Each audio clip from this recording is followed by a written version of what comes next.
الحمد لله وكفى وسلام على عباده الذين اصطفى أما بعد أعوذ بالله من الشيطان الرجيم بسم الله الرحمن الرحيم من كان يرجو لقاء ربه فليعمل عملا صالحا ولا يشرك بعبادة ربه أحدا سبحان ربك رب العزة عما يصفون وسلام على المرسلين والحمد لله رب العالمين اللهم صل على سيدنا محمد وعلى آل سيدنا محمد وبارك وسلم اللهم صل على سيدنا محمد وعلى آل سيدنا محمد وبارك وسلم اللهم صل على سيدنا محمد وعلى آل سيدنا محمد وبارك وسلم۔ انسان درخت نہیں کہ کھڑا رہے اور پتھر نہیں کہ پڑا رہے، یہ تو اشرف المخلوقات ہے، اسے چاہیے کہ یاد خدا میں لگا رہے۔ جس بندے نے اپنی زندگی نیکوکاری اور پرہیزگاری پر گزاری، اس بندے کا آخری وقت بھی نیکی پر ہی گزرتا ہے۔ نبی علیہ السلام نے ارشاد فرمایا کما تعیشون تموتون، تم جس حال میں زندگی گزارو گے تمہیں اسی حال میں موت آئے گی۔ نتیجہ یہ نکلا کہ جس کی زندگی محمود اس کی موت بھی محمود، اور جس کی زندگی مذموم اس کی موت بھی مذموم۔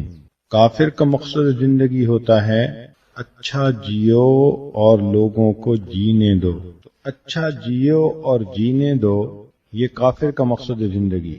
اور مومن کا مقصد زندگی ہوتا ہے کہ اچھا مرو اور مرنے دو۔ جو بندہ اس دنیا سے جاتے ہوئے کلمے پہ موت لے گیا وہ مقصد زندگی کو پا گیا۔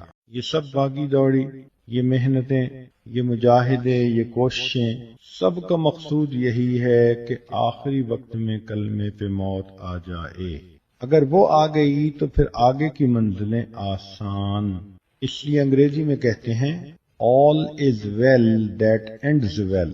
تو اگر کلمے پہ موت آ گئی تو زندگی کامیاب ہو گئی، لیکن یہ کلمے پہ موت آنا کوئی آسان کام نہیں ہے، اس کے لیے محنت کرنی پڑتی۔ ملتان کے ایک ڈاکٹر صاحب تھے، ان کو ایمرجنسی وارڈ میں ڈیوٹی کرتے سالوں گزر گئے۔ انہوں نے ایک کتاب لکھی موت کے وقت کے حالات۔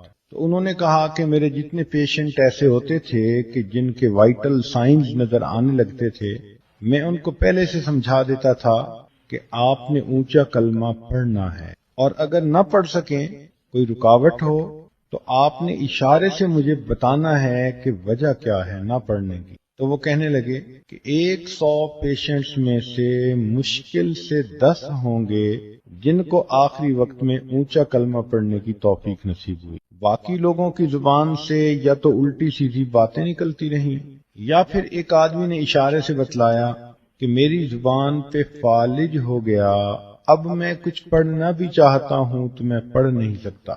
یہ سوچ لیجئے کہ جس طرح ایک آدمی کو گاڑی میں بٹھا دیا جاتا ہے ڈرائیونگ کے لیے، تو سٹیئرنگ اس کے ہاتھ میں ہوتا ہے جہاں چاہے لے جائے، لیکن جب مالک چاہتا ہے اس کو ڈرائیونگ سیٹ سے اٹھا دیتا ہے۔ اب اگر اس فاتحہ کے معانی پہ غور کرے نا تو پھر دل گواہی دیتا ہے کہ واقعی اس کو تو ہر رکعت میں لازماً پڑھنا چاہیے۔ آپ دیکھیں ہم نماز شروع کرتے ہیں تو سب سے پہلے کیا پڑھتے ہیں؟ سبحانک اللہم، اے میرے اللہ آپ پاک ہیں۔ تعریف کرنے کے 2 انداز ہوتے ہیں، ایک ہوتا ہے کسی کو کہا جائے یہ لڑکی اچھا رشتہ ہے، عقل مند ہے، ذہین ہے، ایم اے کیا ہوا ہے، عالمہ بھی ہے، تو یہ بھی تعریف کا ایک انداز ہے۔ اور تعریف کا ایک انداز یہ بھی ہے لڑاکی نہیں ہے، ضدی نہیں ہے، ہٹ دھرمی اس میں نہیں ہے، بد اخلاق نہیں ہے۔ اب اس میں اس کی تعریف نہیں کر رہا، مگر میں برائیوں کو اس سے دور کر رہا ہوں کہ ہٹ دھرم بھی نہیں ہے، بدتمیز بھی نہیں ہے، حکم عدولی کرنے والی بھی نہیں ہے، فلاں بھی نہیں ہے۔ یہ بھی تعریف کا ایک انداز ہوتا ہے۔ تو اللہ تعالیٰ کی بھی تعریف کے 2 انداز ہیں، ایک تو یہ کہ اللہ بڑے عظیم ہیں، بڑی کبریائی والے ہیں، اللہ بڑے جمیل ہیں، اللہ بڑے ستار ہیں، بڑے غفار ہیں، اللہ تعالیٰ حنان ہیں، منان ہیں۔ یہ تعریفوں کا مثبت انداز ہے، اللہ کی تعریفیں صفات بیان کی جا رہی ہیں۔ اور ایک یہ بھی صفت کا انداز ہے اللہ آپ کے اندر کوئی نقص نہیں ہے، کوئی کمی نہیں ہے، کوئی کجی نہیں ہے، کوئی کمزوری نہیں ہے۔ اللہ کو یہ بات بھی اچھی لگتی ہے کہ میرے بندے میری تعریف اس انداز سے بھی کریں کہ میرے اندر کوئی کمی ہے ہی نہیں۔ اب اللہ آپ کے اندر کوئی کمی نہیں ہے، اس کو کہنے کا طریقہ یہ ہے سبحانک اللہم، اللہ آپ پاک ہیں ہر کجی سے، ہر کوتاہی سے، ہر عیب سے، آپ پاک ہیں، کوئی عیب ہے ہی نہیں۔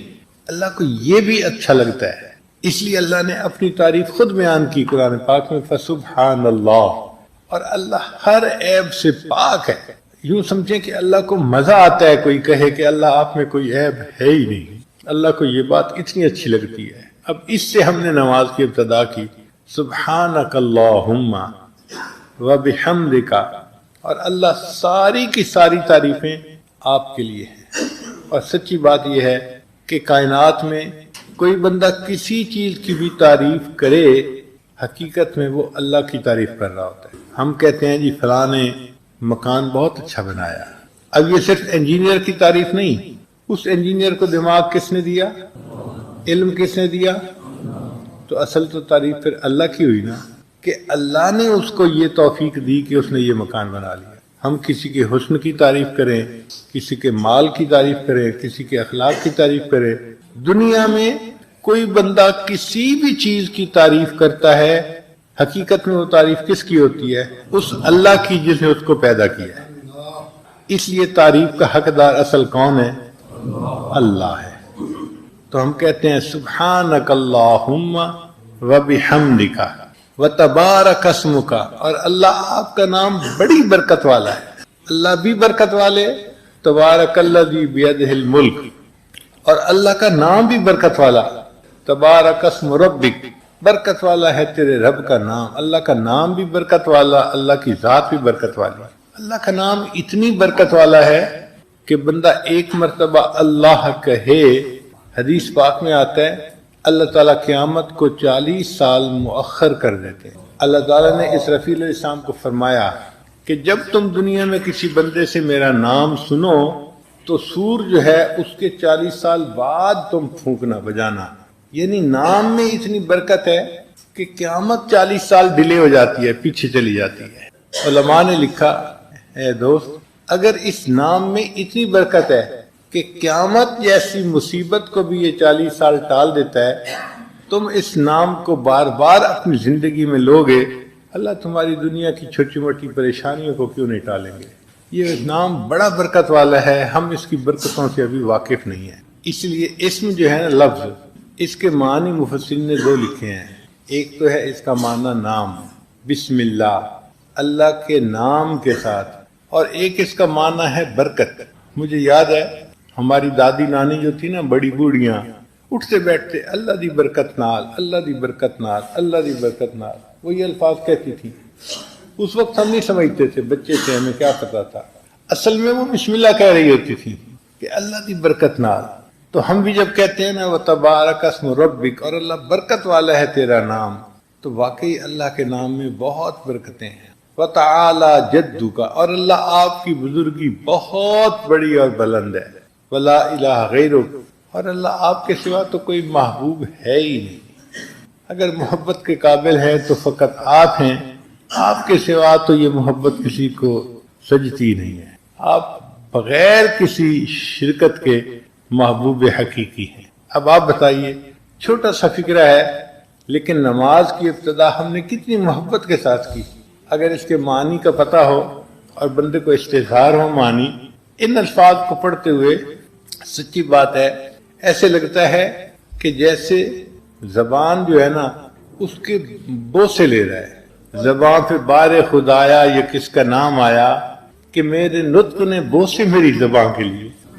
ان الفاظ کو پڑھتے ہوئے ایسا ہی محسوس ہوتا ہے کہ جیسے نطق جو ہے وہ ہماری زبان کے بوسے لے رہا ہے۔ تم کس اللہ کی تعریف کر رہے ہو، اتنے عظیم پروردگار کی۔ اب ان سے ہم نے نماز کی ابتدا شروع کر دی۔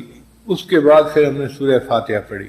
سورہ فاتحہ میں سب سے پہلا مضمون ہے الحمدللہ رب العالمین، کہ سب تعریفیں اس اللہ کے لیے ہے جو جہانوں کا پروردگار ہے۔ تو تعریفوں کے قابل تو واقعی اللہ ہی کی ذات ہے۔ اور اللہ ہی کو تعریفیں سجتی ہیں۔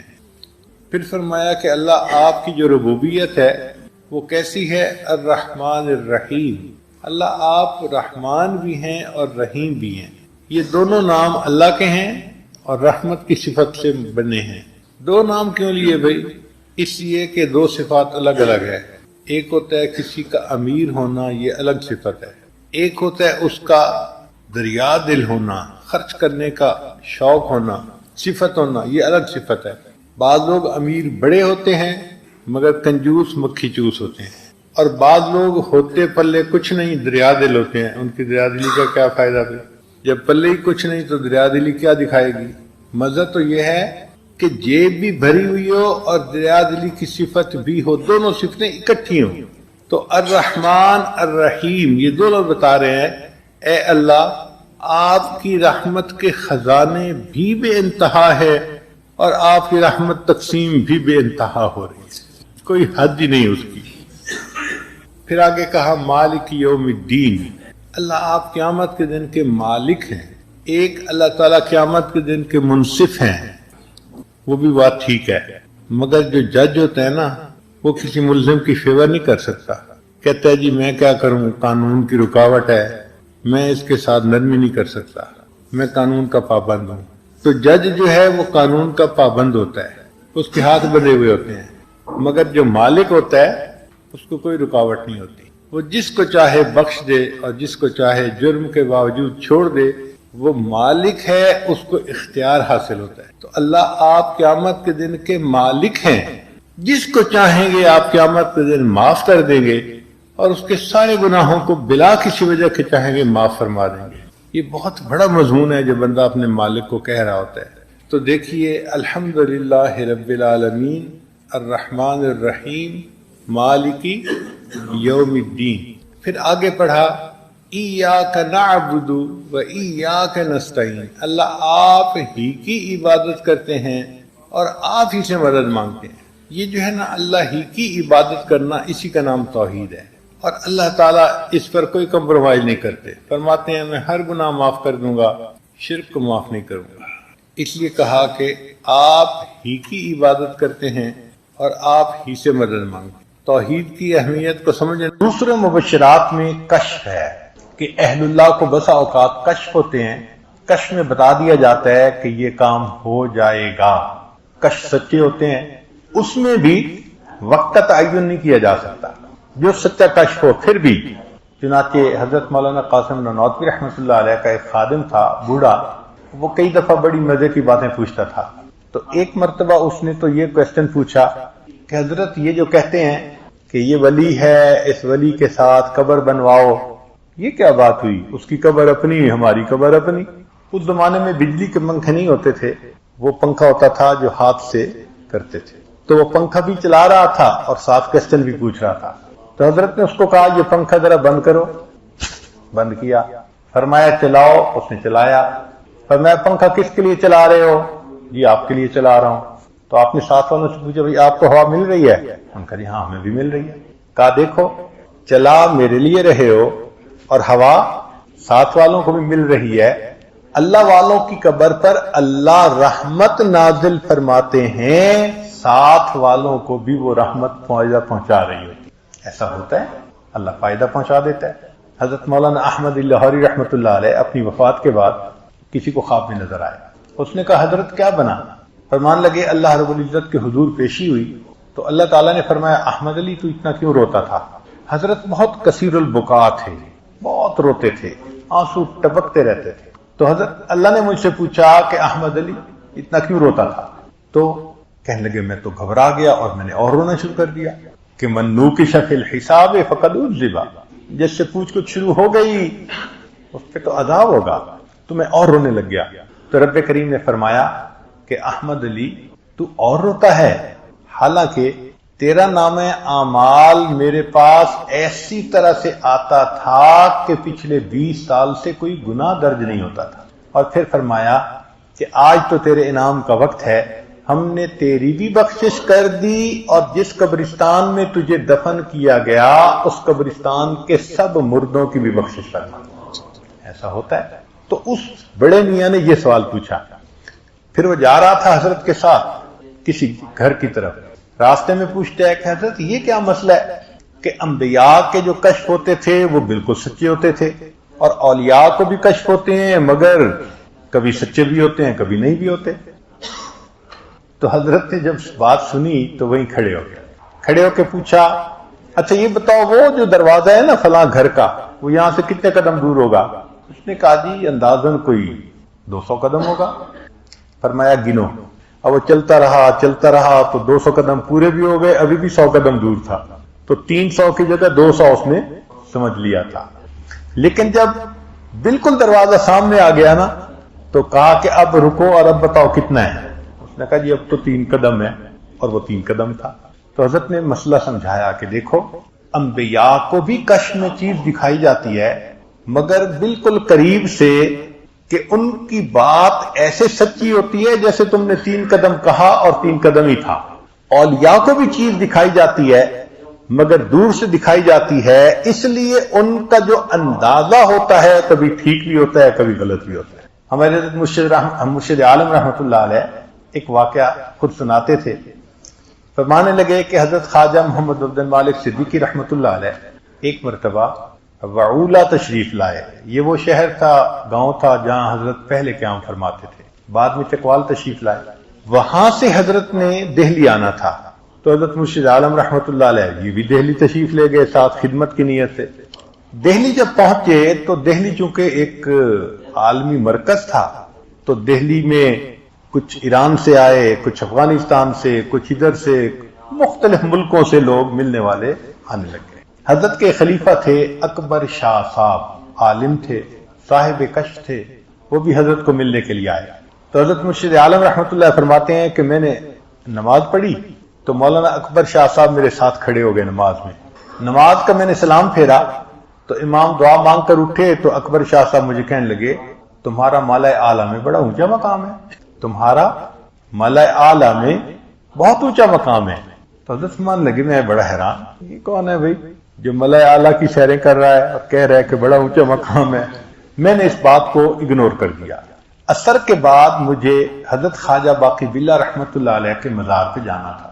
میں نے حضرت خواجہ عبد المالک صدیقی رحمۃ اللہ علیہ سے اجازت مانگی کہ اجازت ہو تو میں حضرت خواجہ باقی باللہ رحمۃ اللہ کے مزار پہ ہو آؤں، مراقبہ کروں گا۔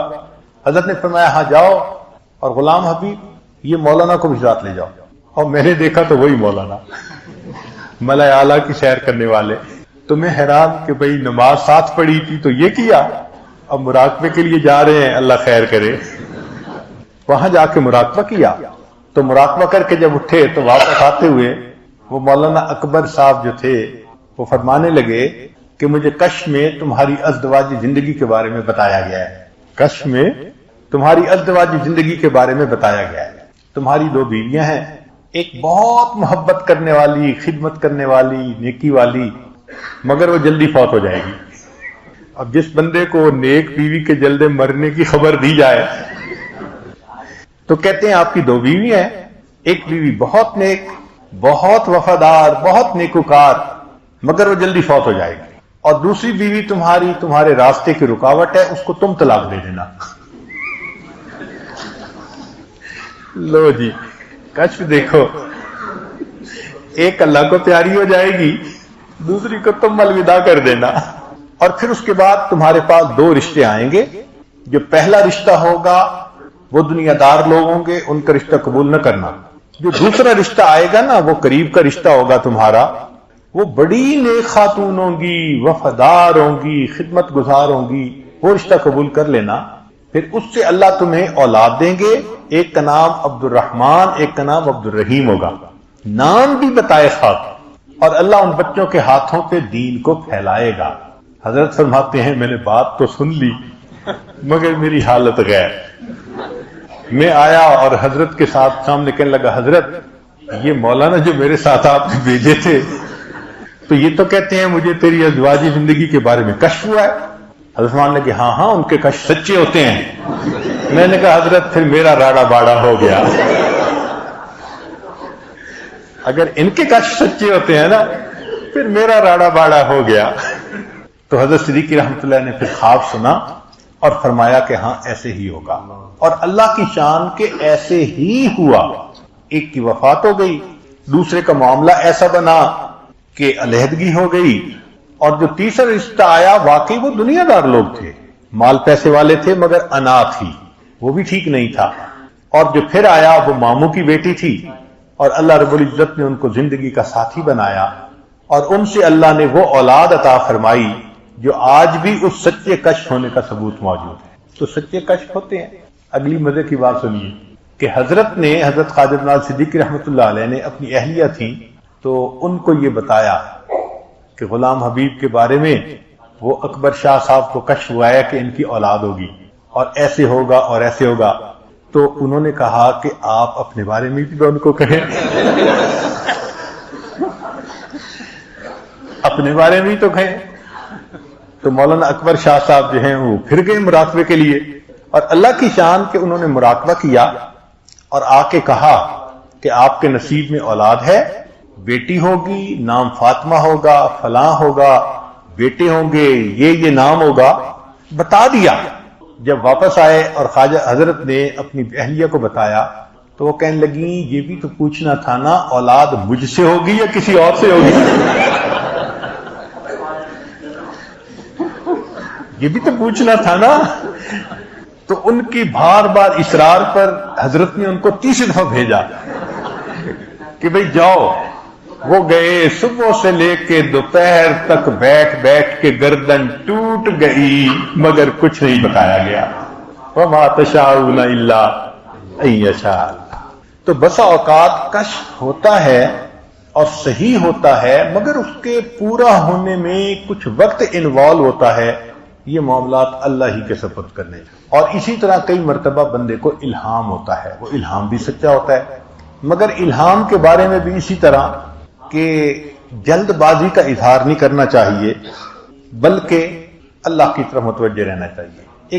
ایک سوال ہے یہاں کہ اگر مبشرات میں تاخیر ہو جائے پورا ہونے میں تو بندے کو کیا کرنا چاہیے؟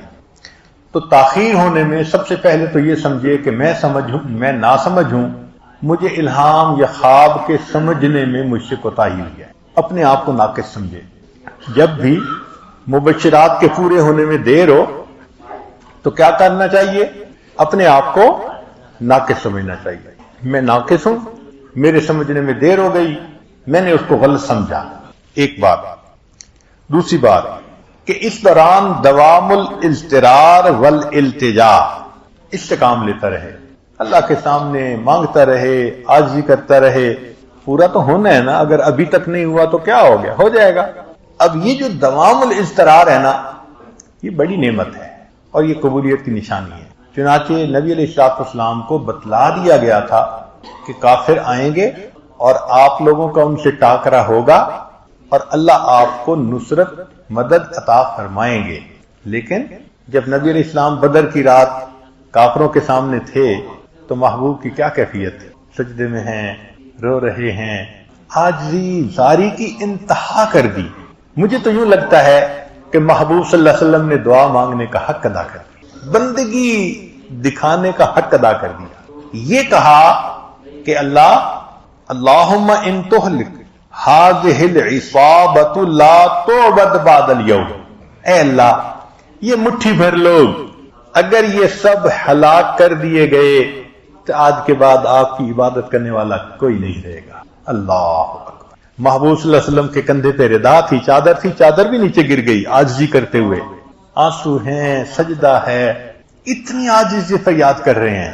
تو یہاں ایک سوال پیدا ہوتا ہے کہ نبی علیہ السلام نے یہ کیوں فرمایا کہ اگر یہ مٹھی بھر لوگ فوت ہو گئے تو تیری عبادت کرنے والا کوئی نہیں رہے گا؟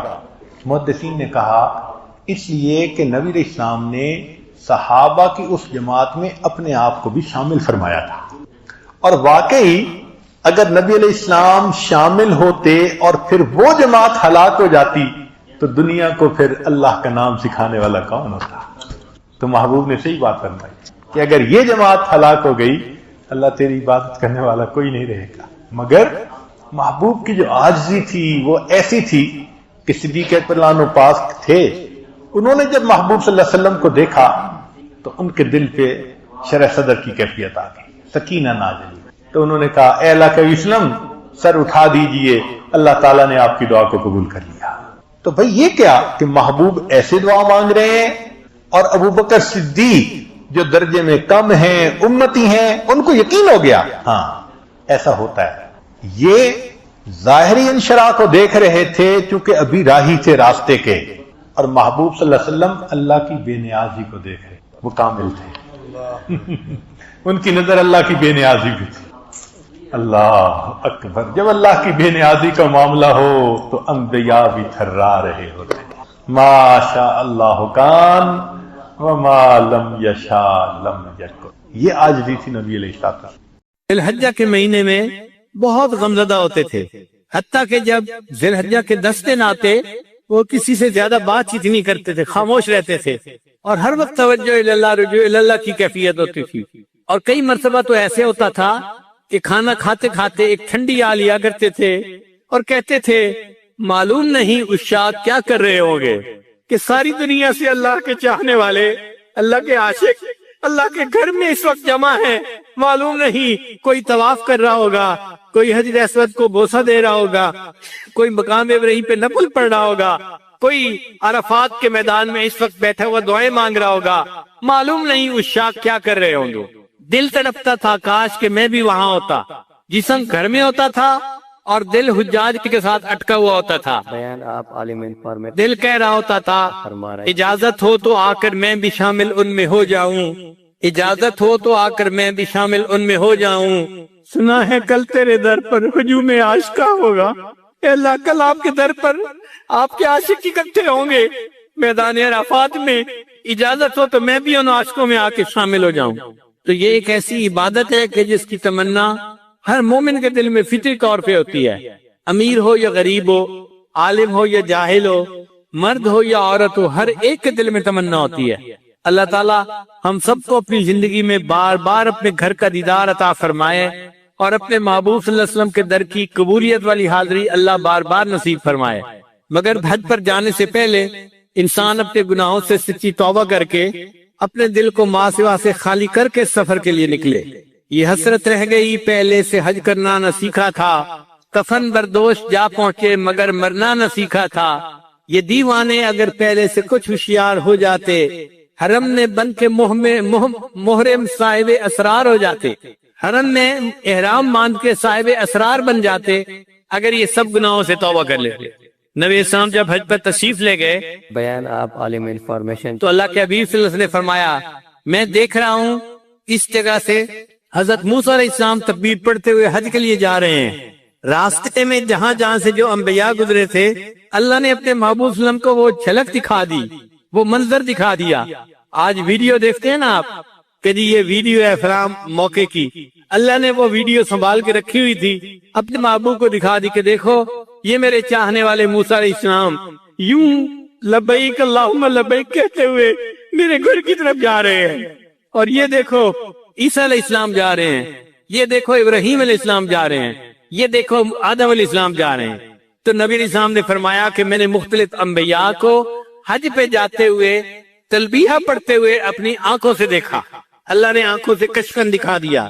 اس کے لیے دعائیں مانگیں، اور جب کسی حاجی کو رخصت کرنے کا موقع آئے تو خوب اس کو دیکھیں، آنسو بہائے کہ یہ خوش نصیب ہے جو حج کے سفر کے لیے جا رہا ہے۔ میں حج تو نہیں کر پایا مگر جب یہ واپس آئے گا تو میں حاجی کو آ کر دیکھوں گا۔ ہمارے حضرت رحمۃ اللہ فرمایا کرتے تھے کہ شروع میں میرے اوپر تنگی کے حالات تھے تو میں حج پہ نہیں جا سکتا تھا، مگر میں حاجی کیمپ چلا جاتا تھا، اور جو حجاج رخصت ہو رہے ہوتے تھے میں ان کو آنسوں سے الوداع کرتا تھا اور اللہ سے دعائیں مانگتا تھا۔ پھر اللہ نے ہمارے شیخ کے لیے بھی حرم کے راستے کھول دیے۔ حضرت خواجہ عبد المالک صدیقی رحمۃ اللہ علیہ کو خواب میں نبی علیہ السلام کی زیارت نصیب ہوئی۔ اللہ کے محبوب صلی اللہ علیہ وسلم نے فرمایا عبد المالک ہمیں ملنے نہیں آتے؟ عرض کیا اے اللہ کے حبیب صلی اللہ علیہ وسلم دل تو بڑا چاہتا ہے، میرے پاس وسائل نہیں ہیں، پیسے نہیں ہیں کہ میں آ سکوں۔ تو جب یہ کہا تو نبی علیہ السلام نے خواب میں فرمایا اچھا ہم کہہ دیں گے، اچھا ہم کہہ دیں گے۔ پھر اس کے بعد ہر سال جب حج کا موقع آتا کہیں نہ کہیں سے حضرت کو حج کی دعوت ملتی کہ جی ہم ٹکٹ بنوا دیتے ہیں، خرچہ کرتے ہیں، آپ جائیں حج کر کے آئیں۔ زندگی کے 27 سال حضرت زندہ رہے اور آپ نے اس کے 27 سال اس کے بعد 27 مرتبہ حج ادا کیا. ان کے حالات زندگی میں لکھا ہے بیان آپ عالم انفارمیشن چینل کہ جب وہاں جاتے تھے تو صدیقی نسبت تھی. سیدنا صدیق ان کی اولاد میں سے تھے. جب ان کو سلام پڑھا کرتے تھے تو سلام کا جواب سنا کرتے تھے وعلیکم السلام یا ولدی، اے میرے بیٹے وعلیکم السلام. ساری زندگی سلام پڑھتے تھے، جواب سنتے تھے، جواب سنتے تھے. جب آخری مرتبہ حج کیا تو سیدنا صدیق اکبر کی طرف سے آواز آئی وعلیکم السلام، اور جو بیٹے کہا کرتے تھے وہ نہیں کہا گیا. تو حضرت کو اسی وقت پتہ چل گیا کہ اب مجھے لوٹ کے نہیں آنا، یہ میں آخری حج ہوں جو کر کے اپنے رب کے پاس چلا جاؤں گا. حاجی جب لوٹ کے آئیں تو آپ ان کو جا کر ملیں، محبت کا اظہار کریں، ان سے حج کے حالات پوچھیں، حسرت سے ان کا چہرہ دیکھیں. میں اگر بیت اللہ کو جا کے نہیں دیکھ سکا، یہ بندہ تو دیکھ کے آیا ہے نا، میں اس کو تو دیکھ سکتا ہوں. اس طرح اللہ تعالیٰ آپ کے لیے بھی حج کے راستے ہموار فرما دیں گے. نبی علیہ السلام جب معراج پر تشریف لے گئے تو آپ جب معراج سے واپس تشریف لائے تو حدیث پاک میں آتا ہے کہ حضرت موسیٰ علیہ السلام راستے میں انتظار کر رہے تھے. ملاقات ہوئی، موسیٰ علیہ السلام نے پوچھا اے اللہ کے حبیب صلی اللہ علیہ وسلم، اللہ نے آپ کو کوئی تحفہ دیا؟ نبی علیہ السلام نے فرمایا مجھے 50 نمازوں کا تحفہ ملا. عرض کیا اے اللہ کے محبوب صلی اللہ علیہ وسلم، میری امت پر چند نمازیں فرض تھیں بیان آپ عالم انفارمیشن چینل سے اور ان کے لیے وہ نمازیں پڑھنی بھی مشکل ہو گئی تھی. یہ 50 نمازیں تو ٹو مچ ہیں. آپ اللہ کے حضور جا کے عرض کریں کہ اس میں کچھ ڈسکاؤنٹ دے دیں، کم کر دیں. چنانچہ نبی علیہ السلام نے بار بار اللہ کی خدمت میں عرض کی. اللہ نے 50 کو 5 بنا دیا. اے میرے محبوب، تیری امت 5 نمازیں ادا کرے گی، میں ان کے نامہ اعمال میں 50 نمازیں ادا کرنے کا ثواب لکھوا دوں گا. تو علماء نے یہاں نقطہ لکھا ہے کہ بھائی انبیاء تو اور بھی تھے. حضرت موسیٰ علیہ السلام نبی السلام کا راستے میں بیٹھ کے انتظار کیوں کر رہے تھے؟ تو علماء نے اس کا جواب یہی دیا ہے. وہ کہتے ہیں کہ دیکھو، انبیاء میں حضرت موسیٰ علیہ السلام کو اللہ نے طور پر بلا کر، کوہ طور پر بلا کر ہم کلامی کا شرف عطا کیا تھا. اب اس ہم کلامی کے بعد حضرت موسیٰ علیہ السلام کے دل میں تمنا پیدا ہوئی اے اللہ میں آپ کو دیکھنا چاہتا ہوں. تو انہوں نے کہا رب ارنی انظر الیک. اللہ نے فرمایا نہیں، تو دنیا میں نہیں دیکھ سکتا. پھر اللہ تعالیٰ نے طور پر تجلی ڈالی، فخر موسیٰ صاعقہ، موسیٰ علیہ السلام بے ہوش ہو کے گر گئے. اب موسیٰ علیہ السلام کو پتا تھا کہ میں اللہ کا دیدار نہیں کر سکا، مگر انہوں نے کہا کہ اچھا اللہ نے اپنے محبوب کو دیدار کے لیے بلایا ہے، تو میں اگر دیدار نہیں کر سکا تو میں محبوب کے راستے میں انتظار میں بیٹھتا ہوں، وہ اللہ کا دیدار کر کے آئیں گے، میں ان کے دیدار سے اپنی آنکھوں کو ٹھنڈا کر لوں گا. اسی حضرت موسیٰ علیہ السلام نبی علیہ السلام کے انتظار میں بیٹھے ہوئے تھے. آپ عالم انفارمیشن چینل اسی طرح فرما رہے ہیں اگر ہم حج پہ نہیں جا سکے تو جو حج کر کے لوٹیں گے ہم ان کا ہی چہرہ دیکھیں گے. یہ وہ خوش نصیب بندہ ہے جس کو اللہ نے اپنے گھر کے دیدار کے لیے بلایا اور حج کر کے یہ واپس آیا ہے. انشاءاللہ جب حج کے دنوں میں دعائیں مانگیں گے اور دل میں تمنا رکھیں گے اور حاجی کو محبت سے رخصت کریں گے اور واپسی پر حسرت کے ساتھ استقبال کریں گے، اس عمل کی وجہ سے اللہ تعالی ہم مسکینوں کے لیے بھی حج کرنا آسان فرما دیں گے. اللہ تعالی ہم سب کو حج کی توفیق عطا فرمائے. وآخر دعوانا ان الحمدللہ رب العالمین. ذی الحجہ کے مہینے میں بہت غمزدہ ہوتے تھے، حتیٰ کہ جب ذی الحجہ کے 10 دن آتے وہ کسی سے زیادہ بات چیت نہیں کرتے تھے، خاموش رہتے تھے اور ہر وقت توجہ اللہ رجوع اللہ کی کیفیت ہوتی تھی. اور کئی مرتبہ تو ایسے ہوتا تھا کہ کھانا کھاتے کھاتے ایک ٹھنڈی آ لیا کرتے تھے اور کہتے تھے معلوم نہیں عشاق کیا کر رہے ہوں گے کہ ساری دنیا سے اللہ کے چاہنے والے، اللہ کے عاشق اللہ کے گھر میں اس وقت جمع ہیں. معلوم نہیں کوئی طواف کر رہا ہوگا، کوئی حجر اسود کو بوسہ دے رہا ہوگا، کوئی مقام ابراہیم پہ نفل پڑھ رہا ہوگا، کوئی عرفات کے میدان میں اس وقت بیٹھا ہوا دعائیں مانگ رہا ہوگا. معلوم نہیں عشاق کیا کر رہے ہوں گے. دل تڑپتا تھا کاش کہ میں بھی وہاں ہوتا. جسم گھر میں ہوتا تھا اور دل حجاج کے ساتھ اٹکا ہوا ہوتا تھا. بیان آپ عالم انفارمیشن دل کہہ رہا ہوتا تھا فرما رہے ہیں اجازت ہو تو آ کر میں بھی شامل ان میں ہو جاؤں، اجازت ہو تو آ کر میں بھی شامل ان میں ہو جاؤں. سنا ہے کل تیرے در پر ہجوم عاشقہ ہوگا. اے اللہ کل آپ کے در پر آپ کے عاشق اکٹھے ہوں گے میدان عرفات میں. اجازت ہو تو میں بھی ان عاشقوں میں آ کے شامل ہو جاؤں. تو یہ ایک ایسی عبادت ہے کہ جس کی تمنا ہر مومن کے دل میں فطری طور پہ ہوتی ہے. امیر ہو یا غریب ہو، عالم ہو یا جاہل ہو، مرد ہو یا عورت ہو، ہر ایک کے دل میں تمنا ہوتی ہے۔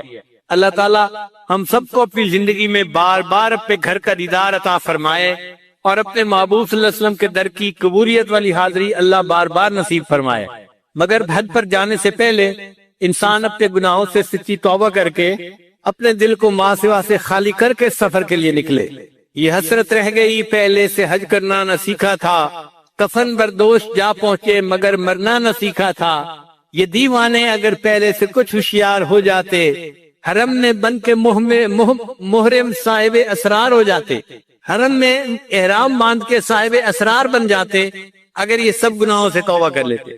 نبی اسلام جب حج پر تشریف لے گئے بیان آپ عالم انفارمیشن تو اللہ کے حبیب صلی اللہ علیہ وسلم نے فرمایا، میں دیکھ رہا ہوں اس جگہ سے حضرت موسیٰ علیہ السلام تکبیر پڑھتے ہوئے حج کے لیے جا رہے ہیں۔ راستے میں جہاں جہاں سے جو انبیاء گزرے تھے، اللہ نے اپنے محبوب صلی اللہ علیہ وسلم کو وہ جھلک دکھا دی، وہ منظر دکھا دیا۔ آج ویڈیو دیکھتے ہیں نا آپ کہ جی یہ ویڈیو ہے فلاں موقع کی، اللہ نے وہ ویڈیو سنبھال کے رکھی ہوئی تھی، اپنے محبوب کو دکھا دی کہ دیکھو یہ میرے چاہنے والے موسیٰ علیہ السلام یوں لبیک اللہم لبیک کہتے ہوئے میرے گھر کی طرف جا رہے ہیں، اور یہ دیکھو عیسیٰ علیہ السلام جا رہے ہیں، یہ دیکھو ابراہیم علیہ السلام جا رہے ہیں، یہ دیکھو آدم علیہ السلام جا رہے ہیں۔ تو نبی علیہ السلام نے فرمایا کہ میں نے مختلف انبیاء کو حج پہ جاتے ہوئے تلبیہ پڑھتے ہوئے اپنی آنکھوں سے دیکھا، اللہ نے آنکھوں سے کشفن دکھا دیا۔ اس کے لیے دعائیں مانگے، اور جب کسی حاجی کو رخصت کرنے کا موقع آئے تو خوب اس کو دیکھیں، آنسو بہائے کہ یہ خوش نصیب ہے جو حج کے سفر کے لیے جا رہا ہے۔ میں حج تو نہیں کر پایا، مگر جب یہ واپس آئے گا تو میں حاجی کو آ کر دیکھوں گا۔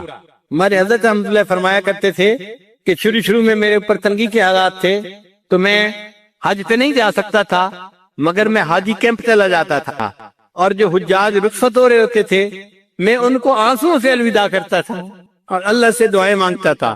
پھر اللہ نے ہمارے شیخ کے لیے بھی حرم کے راستے کھول دیے۔ حضرت خواجہ عبد المالک صدیقی رحمۃ اللہ علیہ کو خواب میں نبی علیہ السلام کی زیارت نصیب ہوئی۔ اللہ کے محبوب صلی اللہ علیہ وسلم نے فرمایا، عبد المالک ہمیں ملنے نہیں آتے؟ عرض کیا، اے اللہ کے حبیب صلی اللہ علیہ وسلم دل تو بڑا چاہتا ہے، میرے پاس وسائل نہیں ہیں، پیسے نہیں ہیں کہ میں آ سکوں۔ تو جب یہ کہا تو نبی علیہ السلام نے خواب میں فرمایا، اچھا ہم کہہ دیں گے، اچھا ہم کہہ دیں گے۔ پھر اس کے بعد ہر سال جب حج کا موقع آتا کہیں نہ کہیں سے حضرت کو حج کی دعوت ملتی کہ جی ہم ٹکٹ بنوا دیتے ہیں، خرچہ کرتے ہیں، آپ جائیں حج کر کے آئیں۔ زندگی کے 27 سال حضرت زندہ رہے اور آپ نے اس کے 27 سال اس کے بعد 27 مرتبہ حج ادا کیا۔